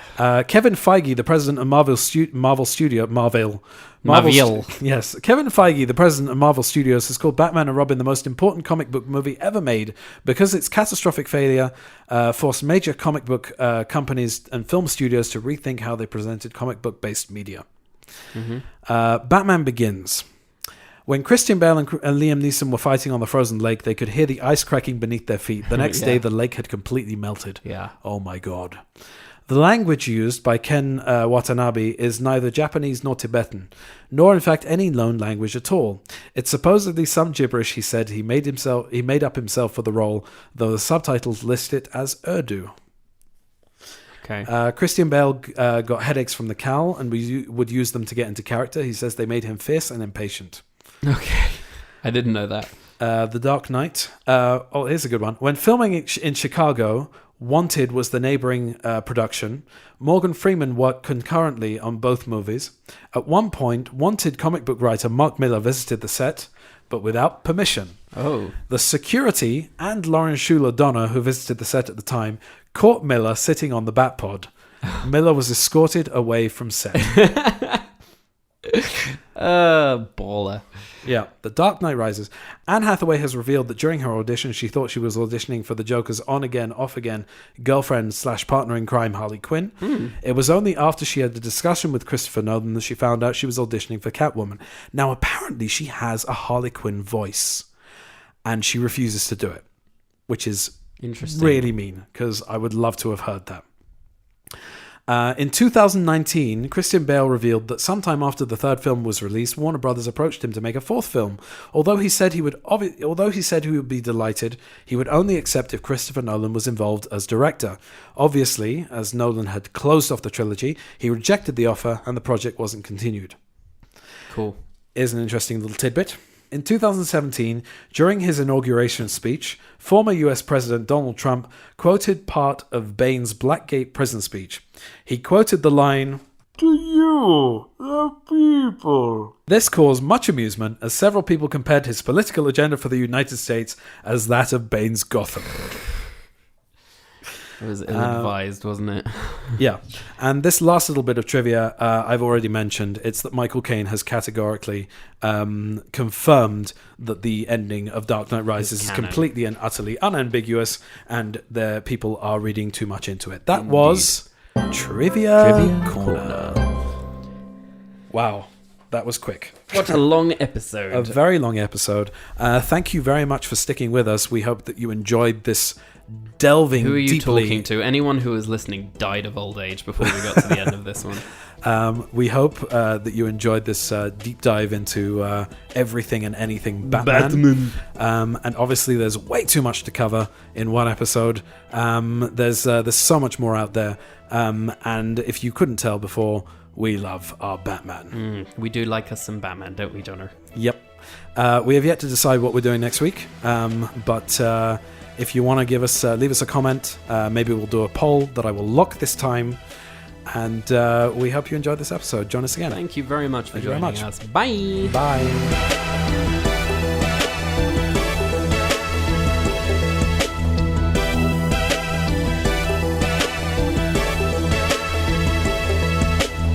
What's our seat number?